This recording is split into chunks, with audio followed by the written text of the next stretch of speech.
Melihat lelaki yang dikutuk pada guillotine begitu tenang, Jin Zhang tiba-tiba menyedari bahawa dia mungkin telah membunuh orang yang salah. Dia segera melangkah ke hadapan untuk menghentikan pelaksanaan, tapi dah terlambat. Kepala sudah jatuh ke tanah. Tanggalkan muka palsu. Sudah tentu, bukan Deblik yang meninggal dunia, tetapi Menteri Kehakiman. Ternyata baru semalam, Sakura menggunakan perangkap kecantikan. Pujuk Menteri melawat Deblik di penjara. Akibatnya, saya baru sahaja memasuki bilik soal siasat. Dia mengambil satu tiup ramuan hijau, air mani ke leher Menteri. Ini adalah kebenaran. Dengan ini, mereka belajar. Wang Menteri yang diselewengkan. Semua tersembunyi dalam peti besi bank. Kunci peti besi itu tersembunyi di dalam peti besi di pejabat. Kata laluan untuk peti besi ialah 1, 2, 3, 4, 5, 6. Seterusnya, Xiao Yi menyuntik Menteri dengan satu lagi tiup ramuan kuning. Benda ni boleh buat orang lembab. Otak benar-benar tidak terkawal. Akhir sekali, letakkan topeng kulit manusia yang disediakan terlebih dahulu. Itu sahaja. Deblik melarikan diri di bawah mata warden. Pada ketika ini, agar tidak memberi amaran kepada ular, Sheriff memutuskan untuk mengambil kesempatan daripada keadaan itu.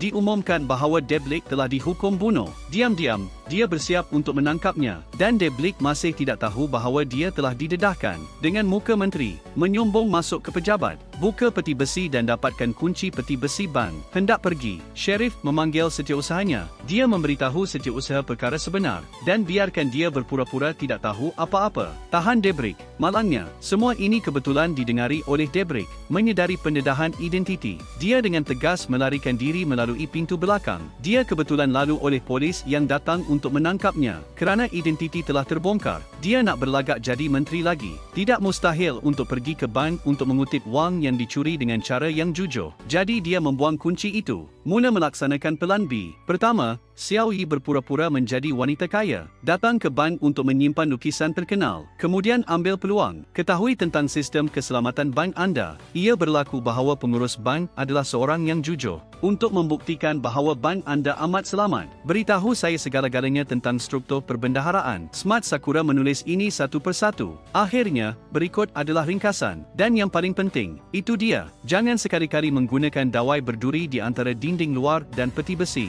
Setelah disentuh, penggera akan berbunyi serta-merta. Polis akan sampai dalam 5 minit. Kemudian pengurus itu menghulurkan kunci kepada Xiao Yi. Berpusing serentak dengan yang di tangannya. Pintu bilik kebal akan terbuka. Kemudian masukkan kapas. Apa yang mereka tidak tahu ialah, tiada lukisan terkenal di dalam kotak itu sama sekali. Tetapi pemotong laser melakukan semua ini. Misi Xiao Yi telah selesai. Seterusnya tiba masanya untuk prestasi bertenaga tinggi Deblik.